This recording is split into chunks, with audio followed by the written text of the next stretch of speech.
beliau sampaikan tadi. Kita masuk sesi tanya jawab. Bagi Bapak Ibu yang mau menyampaikan pertanyaan-pertanyaan seputar pembahasan tadi atau pertanyaan-pertanyaan seputar masalah keluarga, baik bisa langsung Bapak Ibu kalau mungkin langsung boleh lewat kertas saja nanti disampaikan, ada yang nanti menentukan. Silakan.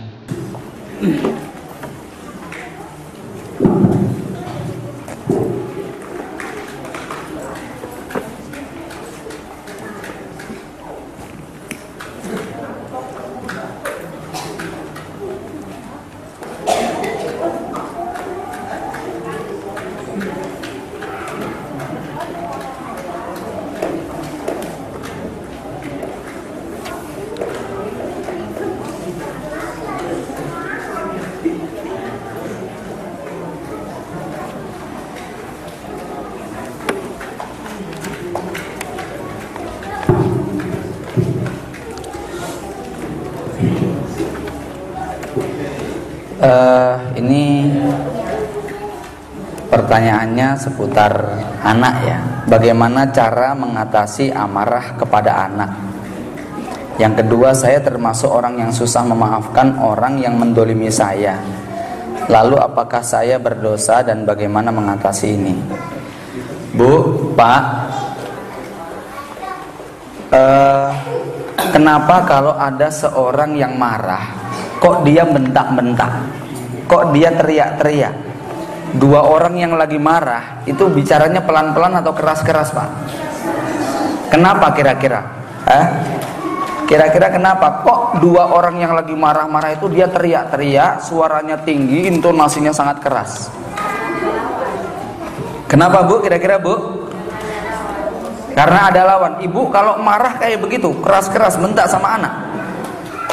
Ya. Kenapa, Pak? Kira-kira ada yang ngerti jawabannya nggak?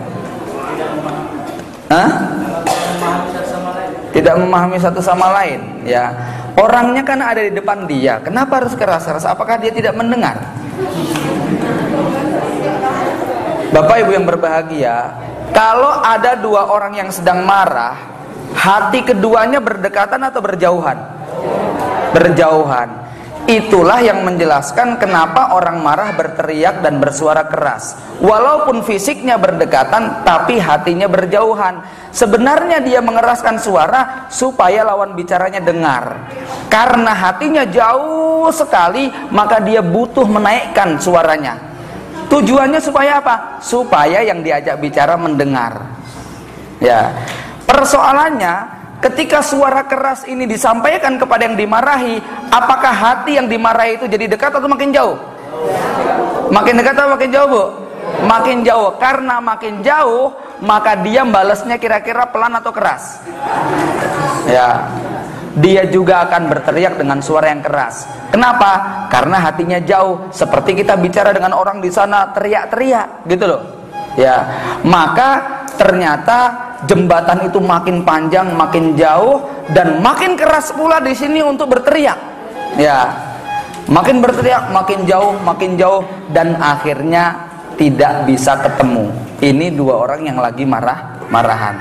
Jadi kalau ditanya kenapa orang marah teriak-teriak, ya karena hati keduanya berjauhan. Ya. Sekarang kita balik, Bu, Pak, pernah ngelihat orang pacaran di bawah pohon nggak? Ada nggak yang sambil teriak-teriak? Kenapa kira-kira? Hati keduanya berdekatan. Kadang-kadang tidak harus pakai suara, Pak. Cukup pakai kedipan mata saja lawan bicaranya paham. Ya. Hati keduanya bukan cuma dekat, bahkan menyatu. Ya. Bapak Ibu, ya, ada yang mungkin ingat masa lalu, ya. Tapi ini fakta. Itulah kenapa kalau kita mau marah kepada anak, coba dekatkan dulu hati kita sama anak. Kan gitu tuh. Ya. Lalu kita bicara di telinganya, kemudian dibisikkan, Abi lagi marah loh, begitu ya. Coba ya. Jadi bagaimana kita latih mendekatkan hati kita dulu. Pak, Bu, suami istri kalau lagi marah sama ya, suka teriak-teriak ya. Menyelesaikan nggak, Bu, kira-kira? Tidak, ternyata gitu loh. Ya. Begitu suami diam, ya, atau sebaliknya Kadang-kadang suami marah kepada istri hanya sekedar dia pengen unjuk diri bahwa dia bisa marah. Dan istri untuk percaya bahwa suaminya bisa marah tidak harus dibalas marah loh. Ya, dia cukup mendengarkan iya, itu suaminya sudah puas, macam kayak gitu. Sebaliknya istri juga kadang gitu ketika marah kepada suaminya cukup mendengarkan. Ya, maka tadi ya langkah pertama mengatasi marah kepada anak itu, yang dimarahi ini kalau terjadi pada suami dan istri diam, kemudian yang memarahi segera sadar. Langkah pertama adalah didekatkan dulu hatinya. Tujuan marah itu apa toh? Supaya omongan kita didengar, kan gitu kan? Ya, supaya didengar itu saja. Ya, maka menghadapi orang marah, cara yang paling efektif itu apa? Didengarkan, begitu loh. Ya, nggak usah dibalas, gitu kan? Ya. Jadi kalau menghadapi orang marah, ini saya dapat jurus dari Muallim Dudi Abu Yahya ini. Pokoknya ada orang marah itu udah didengarkan aja, selesai gitu kan. Ngadepi siapapun yang marah cukup didengarkan. Ya. Habis nggak kira-kira marahnya nanti? Habis, begitu kan, dia bingung gitu kan. Ini orang kok dimarahi cuman diem aja. Jadi kasihan, saya mau marahi lagi gitu ya. Ini ya yang pertama. Kemudian yang kedua, saya termasuk orang yang susah memaafkan orang yang mendolimi saya. Apakah saya berdosa? Ilustrasi ini mudah-mudahan meringankan kita dan memudahkan kita untuk memahami kenapa marah itu rugi. Orang yang dolim kepada kita, lalu kita simpan perasaan itu dalam hati kita. Ya, coba, apa keuntungan yang kita dapatkan? Ini pertanyaan yang sering kita ajukan. Pak, Bu, kalau kita marah, wajah kita cemberut, emosi kita meluap, siapa yang paling diuntungkan dengan suasana semacam itu? Setan sama diri kita, nafsu kita terlampiaskan. Ya, bapak kita rugi nggak? Istri kita rugi nggak? Punya suami ngomel-ngomel kayak gitu. Anak kita merasa rugi nggak? Banyak sekali yang dirugikan. Semuanya jadi diem, semuanya jadi tegang, yang kerja jadi nggak semangat. Tapi kalau kita tersenyum ramah, yang diuntungkan siapa? Banyak sekali. Teman kita jadi senang, bapak kita senang, istri kita senang, anak kita senang lihat bapaknya senyum terus, gitu kan? Ya, dimintai uang, ya senyum, begitu kan? Ya. Misalnya istri meminta kepada suaminya dihadapi dengan senyum semuanya. Ini yang senang banyak dan dia pasti merasakan kebahagiaan duluan. Ya. Maka ada kisah simulasi di satu kelas, seorang guru memberikan sayur mayur atau buah-buahan kepada anaknya. Satu anak, setiap anak ditanya, siapa di antara kalian yang punya musuh, yang punya teman yang jengkelin, yang masih kamu simpan di dalam hati? Ya, ada berapa orang disebut. Maka mereka kemudian ada yang nyebut 2 orang, ada yang nyebut 3 orang, ada yang nyebut 4 orang. Dia mencatat nama teman-teman yang tidak disukainya, yang selalu mengganjal hati dan perasaannya. Maka setiap anak itu kemudian diberi 1 orang, ya, dikasih plastik, diisi ada wortel, ada tomat, ada sayuran lainnya. Ya, yang 2 ya 2, yang 3 3, yang 4 4. Kata pak gurunya, tolong benda ini diikat di perut kalian, cantelin di celana kalian, kemanapun pergi harus dibawa, tidur dibawa, sholat dibawa, bahkan di kamar mandi pun harus dipegang. Ya, hari pertama mereka praktekkan, mungkin masih kuat karena buah-buahannya atau sayur-sayurannya belum busuk. Hari kedua karena bergesekan, baunya sudah mulai tercium. Hari ketiga sampai hari kelima, kemudian gurunya mengatakan, gimana perasaan kalian? Aduh Pak Ustadz, gak enak, bau ini dan sebagainya. Ya, begitulah perasaan dendam yang kalian simpan kepada teman kalian. Yang kalian dendami bisa tidur pules, angler, kalian masih bengong aja di malam hari. Coba lihat, apa nggak nyesel? Kita masih ngomongin dia, awas, dia padahal sudah asik makan, kita jadi nggak bisa makan gara-gara ngingetin dia terus gitu lah. Ingat dia jadi mau muntah, kan begitu. Lah kenapa kemudian itu kita pertahankan? Ya, saya nggak mau bicara apakah itu dosa atau tidak, tapi silahkan rasakan apakah itu bermanfaat. Kalau itu diterus-teruskan, masya Allah mandorotnya sangat besar sekali. Ya. Maka kalau saya ditanya apa karunia terbesar yang Allah diberikan kepada saya secara duniawi, saya merasakan yang paling besar adalah Tidak ada perasaan jengkel, dongkol kepada siapapun. Semuanya jadi kawan. Ini adalah rezeki yang paling mahal. Ya, kita merasa nggak punya pesaing, gitu kan? Semua teman semacam itu. Ya, bahkan termasuk yang mendolimi kita. Ya, ini sekali lagi kalau kita sampai punya perasaan semacam ini, udah. Ya, tidak ada satupun kebahagiaan yang tertunda. Setiap saat selalu bahagia. Kira-kira begitu. Ini yang nanya ibu-ibu, kayaknya yang penuh masalah ibu-ibu ya. Saya seorang ibu yang memiliki putri yang beranjak remaja atau dewasa, tapi sangat resah melihat perkembangannya. Takut saya gagal mendidiknya. Apa yang saya harus lakukan agar semuanya berjalan mulus? Inilah perasaan yang harus kita tanamkan. Kalau perasaan aman, bahaya. Ya, justru perasaan yang Allah inginkan adalah perasaan apa? Takut. Wal yahsya. Rasa takut inilah yang kemudian membuat kita selalu hati-hati. Ya, lalu kemudian kita mencari tahu, menjaga gimana caranya. Bapak Ibu yang berbahagia, karena di sini tidak disebutkan kasus apa yang menimpa kepada anak dan sebagainya, tapi barangkali ilustrasi ini bisa dijadikan sebagai pelajaran. Ya, Imam Ibnu Qayyim mengatakan, a'dhamul asbab, sebab terbesar yang membuat kita itu berhasil menghadapi rintangan atau sukses melewati segala macam ujian, itu adalah doa tulus yang kita berikan, doa tulus yang kita panjatkan. Jadi misalnya ada anak ini sakit, dibekam sudah, diobati sudah, disuntik sudah, diopnam sudah, terus didoakan, maka kemudian ketika dia sembuh, doa punya kontribusi terbesar dibanding dengan semua terapi-terapi yang kita berikan. Ya, artinya ketika anak itu menjadi anak yang sangat hebat sesuai dengan harapan kita, karena kita sekolahkan, karena kita ini, karena itu dan sebagainya, plus juga kita doakan siang dan malam, maka sebenarnya dia bisa kayak begitu. Kontribusi terbesarnya adalah doa. Jadi kurang lebih doa itu punya kontribusi lebih dari 50% dibandingkan dengan yang lain-lainnya. Inilah yang tidak boleh kita abaikan. Coba bayangkan, Nabi Ibrahim alaihissalam tidak pernah ketemu dengan Nabi Ismail. Konon 15 tahun Ibrahim itu berpisah dengan Ismail, tapi pada saat bertemu, ya, ini kisah ini menurut saya sangat luar biasa. Ibrahim alaihissalam rasa rindu, kangen dan cintanya kepada sang anak yang belasan tahun tidak pernah ditemui, membuat beliau kemudian melakukan perjalanan dari Palestina menuju Mekah, ya, berbulan-bulan, ya, sebulan lebih lah setidaknya. Waktu itu dimulai perjalanan bulan Zulqa'dah sampai mendekati bumi Arab pada bulan Zulhijjah tanggal 9. Tanggal 9 siang itu sudah mendekat di padang Arafah. Pada waktu yang sama ternyata Hajar dan Ismail juga sedang melakukan perjalanan melintas Mina, Musdalifah dan Arafah. Di Arafah kaget, ini tanggal 9 menjelang duhur. Loh, kok ada bayangan dari jauh? Siapa ini?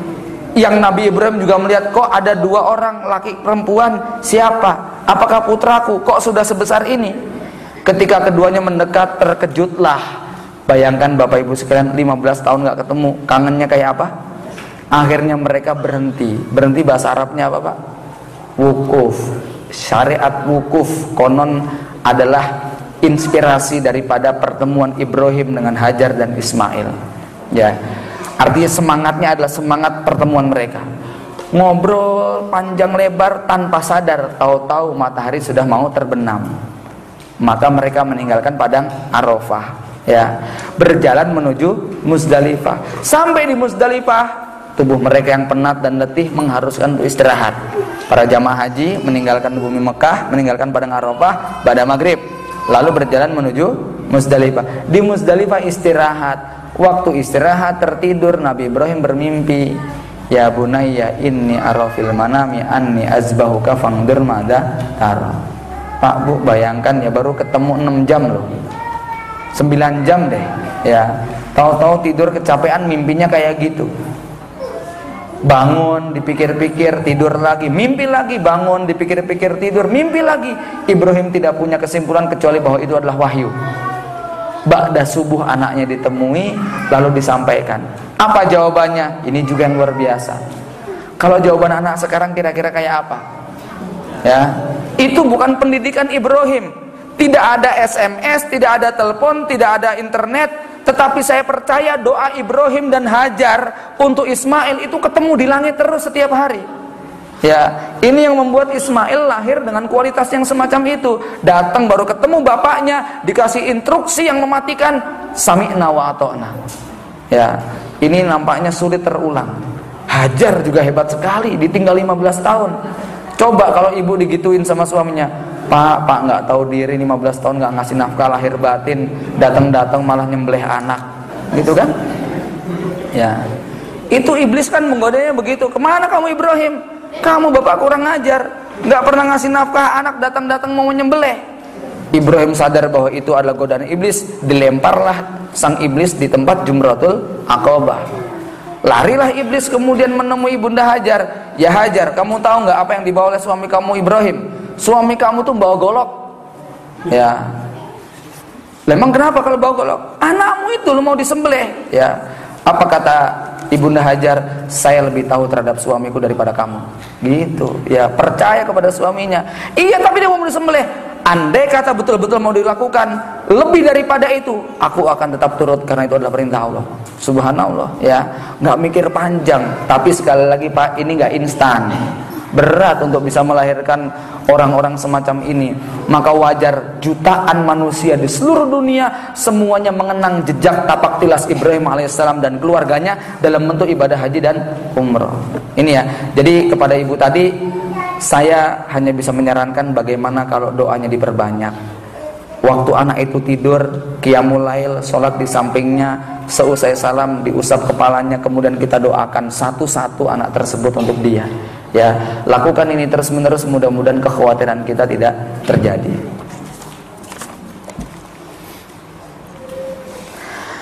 Bagaimana caranya seorang wanita bila suami ingin menang sendiri? Ini mudah-mudahan yang nanya suaminya nggak tahu ya.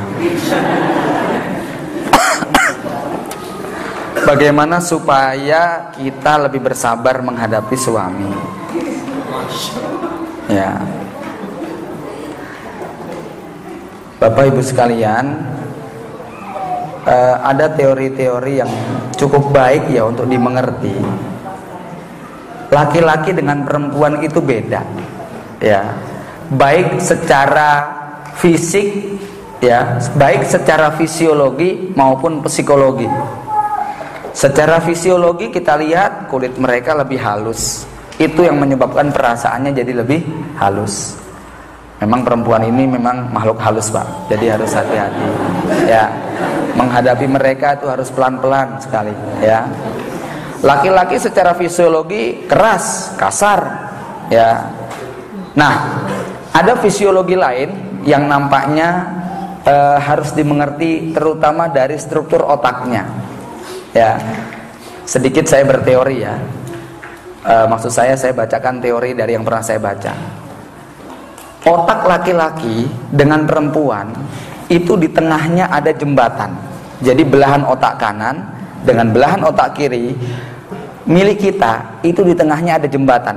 Jembatan itu yang bernama corpus callosum.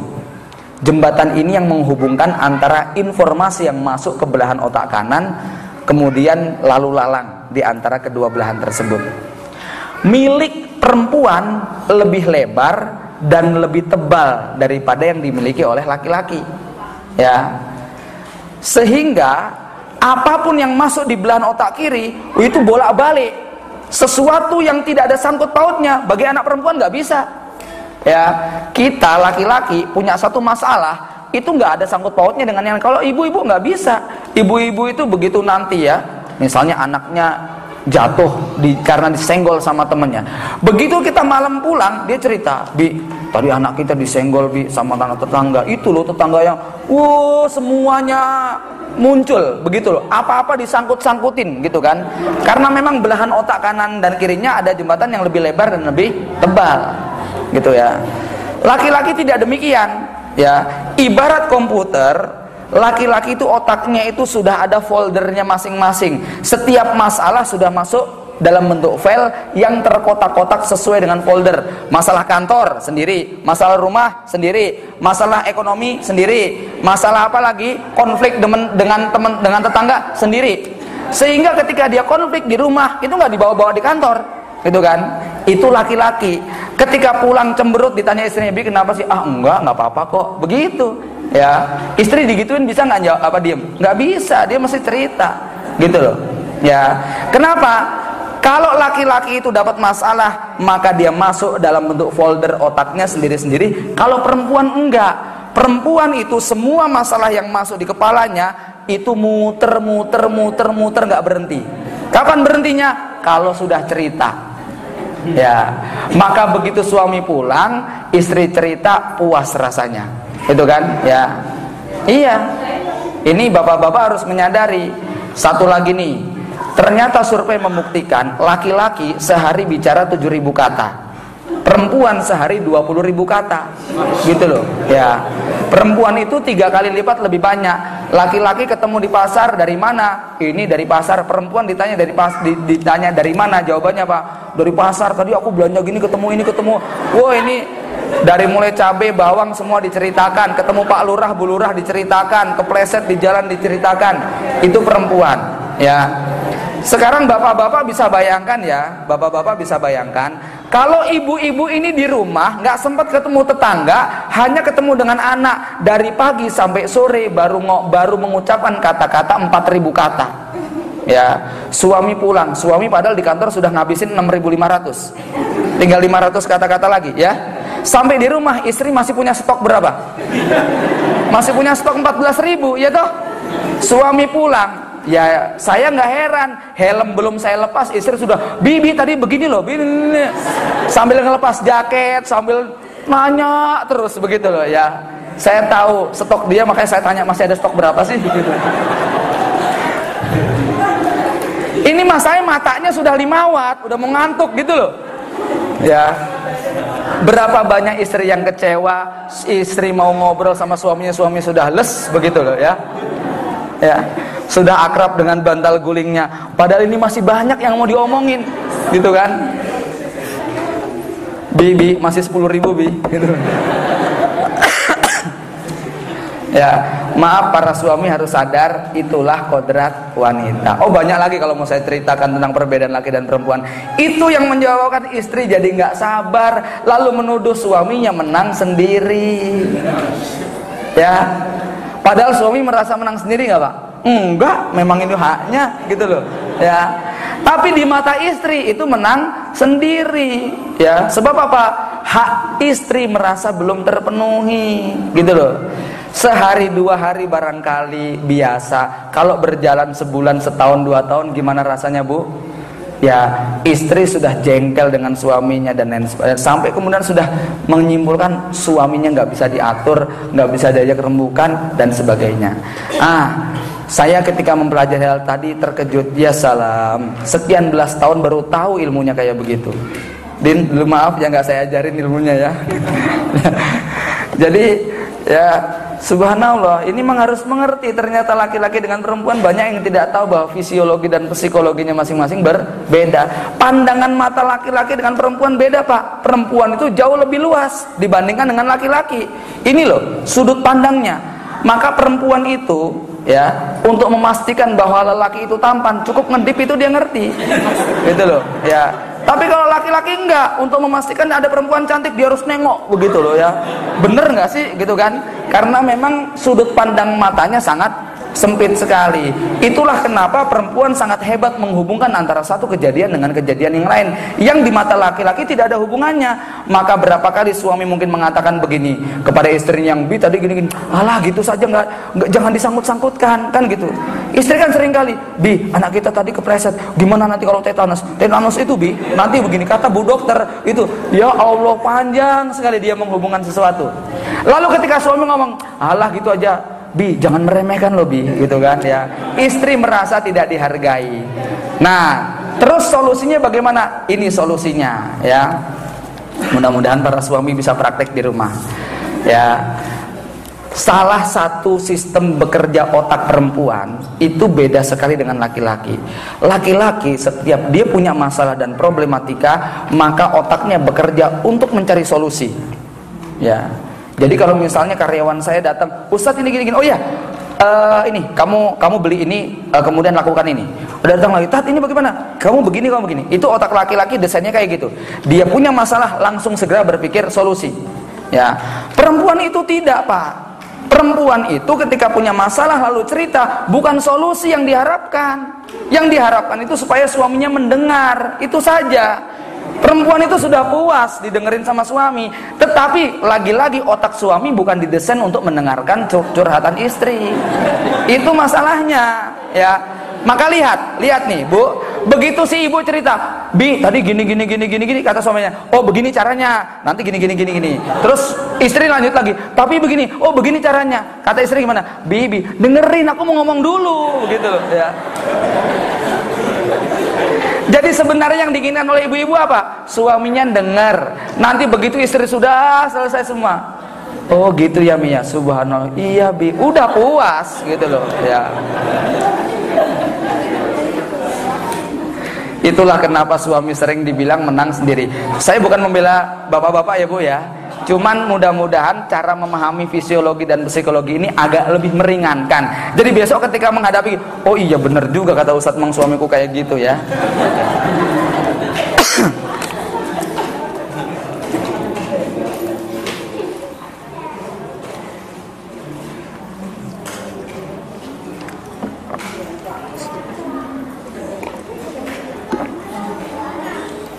Terakhir ya. Ini pertanyaan terakhir, agak berat juga nih ya. Masih ada mirip dengan yang tadi.